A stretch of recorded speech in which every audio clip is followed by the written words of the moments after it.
हम लोग नगर पालिका खोड़ा कॉलोनी में हैं और यहाँ पे नगर पालिका की पूर्व चेयरमैन रीना भाटी जी धरने में बैठी हैं। तो अब हम इनसे पूछते हैं कि वजह क्या है। तो क्या वजह है, इतनी धूप इतनी गर्मी में आप बैठी हैं धरने पे, वजह क्या है? भैया वजह बस यही है कि यहाँ के जो नगर पालिका के जो अधिकारी है और जो अध्यक्ष महोदय हैं वो इतनी ज़्यादा लापरवाह है कि खोड़ा नगर पालिका में इतनी धांधलेबाजी चल रही है और हमें पूर्ण विश्वास है कि इसमें इन लोगों की ही मिलीभगत है। जैसा देख सकते हैं कि हर गाड़ी में 2 लीटर डीजल चोरी हो रहा है। ऑन कैमरे वीडियो है हमारे पास में, सारी चीज़ें हैं जिसमें कि जितने भी कर्मचारी नगर पालिका के जो डीजल डलवा रहे हैं वो पहले ही बोल रहे हैं कि भाई 10 लीटर डालना है और 12 लीटर की पर्ची बनानी है। तो यानी कि 2 लीटर का पूछा गया तो उन्होंने कहा ऊपर जा रहा है। अब ये ऊपर की जांच हम लोगों ने इनको दी, इन्होंने हमें उसके बारे में ये बोल दिया गया कि ये हमारे संज्ञान में नहीं है, जबकि सारी वीडियोस इनके पास में है, सोशल मीडिया पे चल रही है, लेकिन ये बोलते हैं कि हमारे पास में ऐसी कोई भी ये चीज़ें हमारे संज्ञान में नहीं है। दूसरा, जब हम आपको प्रूफ दे रहे हैं तो जाँच क्यों नहीं हो रही? अभी मार्च के महीने में यहाँ ऑन ड्यूटी बियर चली थी, ठीक है, और वो बियर एक कर्मचारी यहाँ झाड़ू से उसने बटली करी है और सारे में कैमरे लगे हुए हैं, आप देख सकते हैं।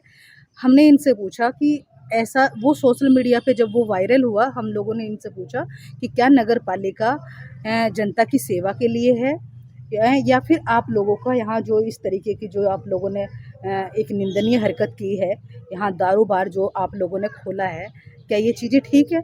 क्योंकि एक तो होता है कि जब आपकी ड्यूटी ख़त्म हो जाए आप कुछ भी करो, लेकिन ऑन ड्यूटी आप लोग यहाँ दारू पी रहे हैं और काफ़ी मतलब कम से कम 24 वो थी बियर की बोतलें जो यहाँ से मिली है, जिसमें कि कुछ कर्मचारियों के इसमें बयान भी हुए, इसमें रिपोर्ट भी हुई है और कुछ कर्मचारियों के इसमें बयान भी हुए हैं। और बयानों में जिन कर्मचारियों ने यहाँ पर जो लोग पीते हुए देखे हैं, लाते हुए देखे हैं, वो बयान होने के बावजूद वो नगर पालिका में अब भी काम कर रहे हैं और उन पे कोई कार्रवाई नहीं हुई है।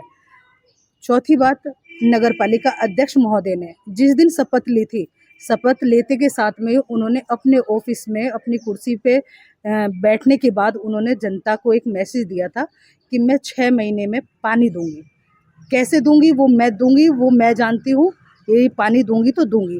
अब मैं उनसे जानना चाहती हूँ जो 6 महीने वाला पानी है वो अभी तक जनता को आपने कहाँ तक उसका प्रोसेस चल रहा है, कहाँ तक आपने पाइप लाइन बिछा रखी है, क्या आपका काम शुरू हुआ है, तो वो आप जनता को बताएं।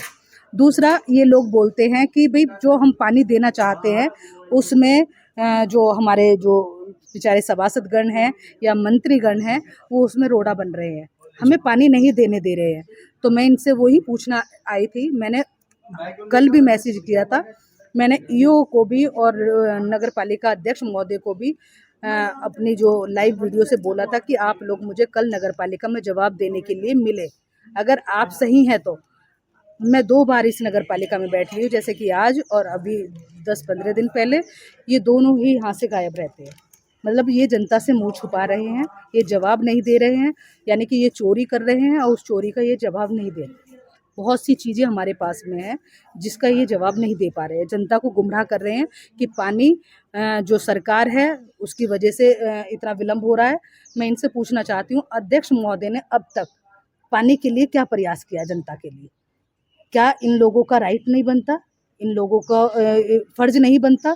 अगर आपने झूठ बोलकर वोट मांगी है तो कुछ तो आप लोगों ने किया होगा, कुछ तो प्रयास किया होगा। जब मैं अध्यक्ष महोदय थी तो मैंने ज़मीनें चिन्हित करके दी, मैंने शासन को डीपीआर बना के दी, उसके बाद में हम लोगों ने पानी की टेस्टिंग करा कर दी। तो हम लोगों ने उस पे इतना काम किया, तो आपने क्या काम किया है? एक बार जनता के समक्ष आकर आप बता नहीं सकती है? क्यों मुँह छुपा रही हैं? हैं? आज 2.5 साल हो गए, 2.5 साल में एक बार भी उन्होंने जनता को अपना स्पष्टीकरण नहीं दिया है। इतनी उँगली उन पर उठ रही है, लेकिन एक बार उन्होंने ये नहीं कहा है कि भाई इसमें मैं दोषी नहीं हूँ, इसमें फलाना दोषी है और मैं इस पे कार्रवाई करूँगी।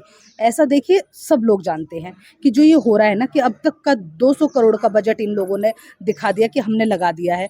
अब यहाँ सभासदगण बैठे हुए, इनसे पूछिए कि अब तक क्या काम हुआ है ऐसा कि इतना मोटा बजट इन लोगों ने लगा दिया है। अच्छा, ये आपका जो धरना है ये कब तक चलेगा? ये धरना जब तक चलेगा जब तक हमारे डीएम साहब या माननीय हमारे मंत्री साहब अगर आकर इन लोगों पे जांच की मुझे संतुष्ट नहीं करेंगे, जांच के लिए आश्वासन नहीं देंगे, मैं तब तक इस भूख हड़ताल पर यहीं बैठी रहूंगी। अनिश्चितकालीन है आपका? हाँ जी।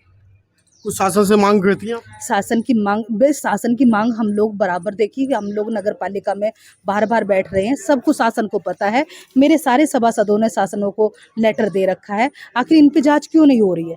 ऐसी बहुत सी चीज़ें हैं। अभी फॉगिंग चली थी, उसमें भी आप विश्वास नहीं करोगे कि जो उसकी टंकी जो होती है उसमें मुश्किल से मुश्किल 80 या 90 लीटर डीजल डलता है, जिनकी पर्चियाँ मेरे पास आई है जो कि 150 से या 170 के करीब इन लोगों ने डीजल एक उसमें दिखाया है। मैं कहती हूँ अभी मशीन लाइए और उसमें इतना डीजल आप डालकर हमें दिखा दीजिए, अगर वो डल जाए तो। अरे भाई कितना आप चोरी करेंगे, और बिल्कुल मतलब सारी चीज़ें हमारे पास में है और जब भी जांच नहीं हो रही है इन पे, ऐसा क्यों भाई? हैं? जब तक इन पे जांच नहीं होगी, जितने प्रूफ हम दे रहे हैं, जब तक जांच नहीं होगी, मैं यहाँ बैठी हूँ, ना पानी ग्रहण करूँगी, ना मैं खाना ग्रहण करूँगी, और मैं अनशन पर बराबर यहाँ बैठी रहूँगी, यहाँ से बिल्कुल भी नहीं हिलूँगी।